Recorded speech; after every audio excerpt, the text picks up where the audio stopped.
Welcome to today's broadcast. Today is March the 16th, Tuesday, March the 16th, 2001. And I'm happy to welcome you to today's broadcast, my daily broadcast.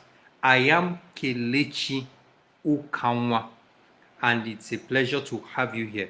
By the way, you can also call me KC, you can call me Mr. K, and some of my friends from another world, they call me KIU, being the first initials of my names. So feel free, anyone that is okay with you. So now, the reason why I'm doing this broadcast is because I want to share with you tips that can help you make the best of this one life that we all have. I'm convinced, I'm sure it's obvious, that we all have one life to live. And it's important for us to make the best out of this one life.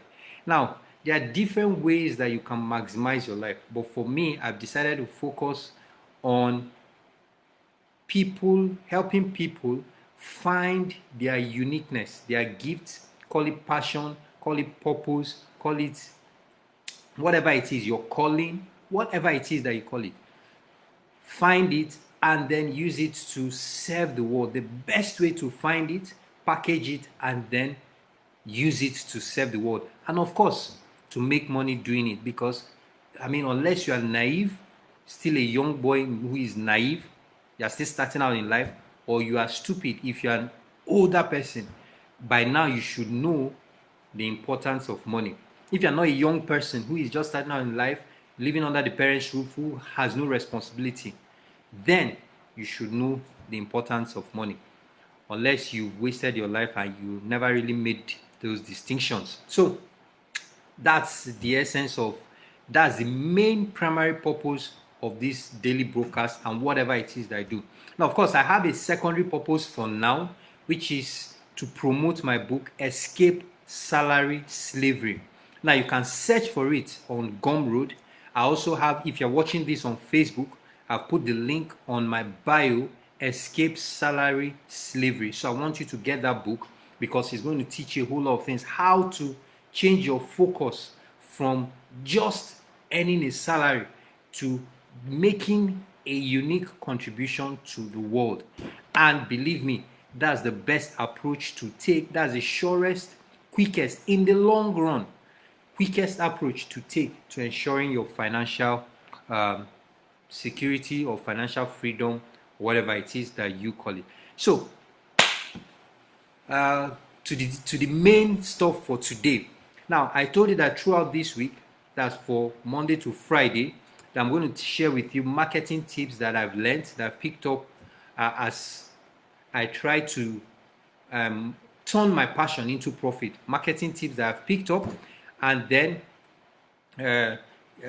yesterday I talked about one, and today I'm going to talk about the importance of mastering emotional intelligence, people's emotional intelligence, mastering their emotions. Now, remember that marketing is basically convincing another person to buy from you something that you're offering. And most times, it's obvious, but probably maybe if you're not aware, people are basically emotional beings. They make decisions based on their emotions, and then they try to convince themselves that they were either rational or logical. So if you are going to be able to convince more and more people to buy from you, to buy something from you, then you must be able to learn how to influence them at the emotional level. There's no other way. There's no other way. And that's why sometimes people look at marketing and salesmanship as evil. People look at it as something that is manipulative. But the truth is, you cannot convince another person if you do not touch the emotional buttons. If I should put it that way. So you must become a master at it. And by the way, I must confess that I'm not truly yet especially for mass influence, I'm not yet truly at the level that I want to be, but I've started studying this topic. Or for one-on-one, on particular subjects that I'm interested in, I've seen it's almost like a miracle how I've taken people from a state of unbelief into complete believers. But I've realized that you can't just do it continuously one-on-one. You've got to be able to, for me, I've got to be able to extend it to something that is mass. I've got to be able to develop the ability to influence people at a massive level. But I want to share that tip with you today, that you must learn to influence people so that they can buy from you. Otherwise, you're going to end up poor. It doesn't matter whether what you're offering is good or is the next best thing after sliced bread. You will end up poor. Why? Because people will not exchange their money for the product that you are offering. I mean, it reminds me of a scripture that says that I wish above all things that you prosper and be in good health, even as your soul prospers. Now, look at it. If I look at that scripture, the most important thing there is the soul prospering. But guess what? Even the Bible recognizes that people are human beings and they're emotional. It starts with the one that catches people's attention. I wish above all things that you prosper, that you have monetary prosperity before health, and then your soul prospering. Do you understand? So it's important for you to recognize that human beings are emotional, and then to tap into those emotions and be able to influence them for good. It also reminds me, recently, not recently, but last week Sunday, which is 2 days ago, because today is Tuesday, I was in church. I attended a service, and during the offering, I believe you should give offering. By the way, you should give offering when somebody teaches you something that is important, that helps you. You should give offering. It's not that the offering helps is the thing that creates prosperity. That's one I disagree. But you using what has been taught you to create prosperity. But that's another topic by the side. Now, so I was in church, and during the offering time, the people who sing, call them choristers or music ministers, started a song. And after some time, the pastor stopped them, said, "No, why not use this one?" And then he gave them a song. And because I'm somebody that has started studying emotional intelligence and influencing people emotionally, I think so, that I understood why the pastor did it, because certain songs inspire people to act in a particular way. Believe it, certain songs inspire. But this other song that they brought, which was not that there was anything bad with the song, it was not appropriate. Do you understand? It wasn't appropriate. So I was like, wow, that is somebody who has learned to be an emotional master, if I should put it that way. An influence master.